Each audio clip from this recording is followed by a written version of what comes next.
तो फिर भक्ति सरल और आसान और सहज हो जाती है। इसलिए पहली सीढ़ी का मान्य भक्ति में यही है कि जितना हो सके मन को एकाग्र किया जाए, मन को हर क्षण हर समय उसी नाम में जोड़ा जाए, लगाया जाए।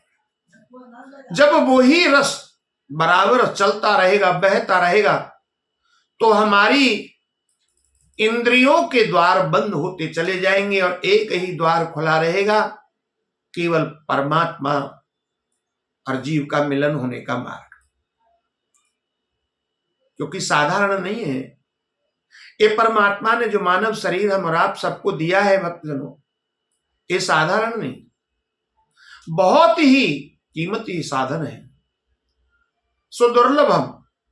देवताओं के लिए भी दुर्लभ है, वो भी अपना जितना भी है दान पुण्य यश जग करके हवन क्रियाएं देव रूप तो बन जाते हैं, लेकिन वहां बाद में महसूस होता कि हमने कुछ भी नहीं किया। इस भूतल पर जो मानव शरीर धारण है, यही तो सर्वे सर्वा है।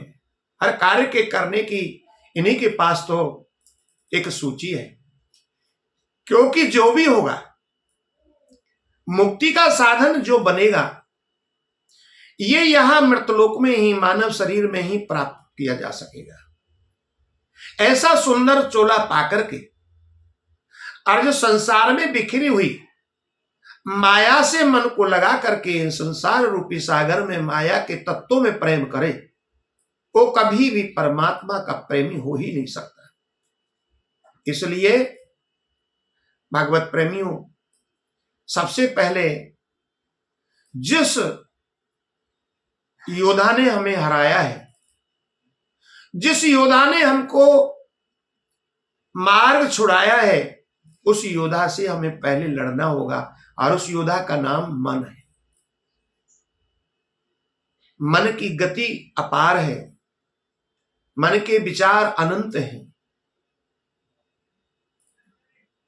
क्यों? कि हम इस मन के चलाए चलते हैं। इसलिए बहुत तेरे भक्तों को देखा है, बोलते हैं प्रभु जी मुक्ति कैसे मिले मुक्ति। तो परमात्मा ने भी वेदों में, वेदों के शास्त्रों के माध्यम से बताया है कि अरे जीव मानव, पहले तू मुक्त तो हो जा। मुक्ति तो तेरी मुट्ठी में है, क्योंकि जीव को पहले मुक्त होना बहुत जरूरी है। फंसा पड़ा है, अपने आप को माया से छुड़ाना है। ये किन कारण कैसे ही करके विधि विधान बना करके, जैसे भी सोच समझ के विचार करके उससे मुक्त होना है। और जीव जब तक मुक्त नहीं होता तो मुक्ति होना तो बहुत दुर्लभ बात है। और वो केवल और केवल भक्ति ही माध्यम से, ये भक्ति का जो सागर है, भक्ति की जो नहर है, नदी है, ये ब्रजधाम की हर गली हर जगह बरसती रहती है। लेकिन इसको पाने वाला चाहिए। अच्छे अच्छे संत महात्माओं ने आज से नहीं, बहुत पूर्व से ही इस भक्ति को पाने के लिए ब्रजधाम की शरण ली है। क्योंकि ब्रज की हर रज में गोविंद का वास है। उसे जानने और पहचानने के लिए जीव के पास में उन नेत्रों का होना बहुत जरूरी है। क्योंकि नेत्रों का जो कनेक्शन है वो मन से है, और मन ही हमारे विचार बदलने लाने की मशीन है। इसलिए सबसे पहले भक्ति का सीढ़ी जो बनाया है, मन की एकाग्रता है। मन को एकाग्र करके प्रभु में उस कनेक्शन को लगा करके जब हम आगे के लिए बढ़ेंगे तो हमारी मंजिल आसान होती चली जाएगी। और प्रभु भी जब देखते हैं कि मेरा अपना कोई मेरी तरफ आ रहा है, तो वो भी राह को बहुत सुलभ और नॉर्मल कर देते हैं। इसलिए भक्ति का होना सरल है, जितना कठिन है उतना सरल भी है, लेकिन भाव को बदलना पड़ेगा, निरंतरता रखनी पड़ेगी, मन को एकाग्र करना पड़ेगा। दुनिया के जितने भी पदार्थ हैं, जितनी भी वस्तुएं हैं, वो सब माया से जड़ित हैं।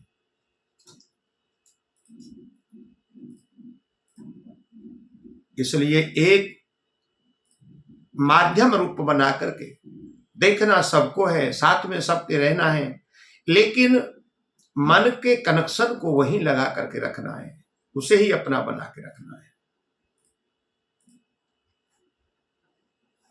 तो इस प्रकार से हर जीव भक्ति का सहारा और साधन बन सकता है अगर कोशिश और प्रयास की जाए। आज की ये भक्ति का जो साधन है आपको बताया, इसी से ब्रज धाम में आए और भक्ति को विशाल रूप से उस गंगा में स्नान करें। भक्ति रूपी गंगा ब्रज धाम में बहती है, हर गली गली, हर कूचे कूचे में बहती है, लेकिन कनेक्शन की जरूरत है। जब तक कनेक्शन मन का नहीं है तब तक वो दुर्लभ है और दूर है, कष्ट में है। लेकिन जैसे ही मन का कनेक्शन लगता है, अपने आप भक्ति भी सहारा दे करके, गोविंद भी कृपा करके उसे अपनी तरफ खींच लेते। आइए आज का वार्ता यही समाप्त करते हैं। राधे राधे।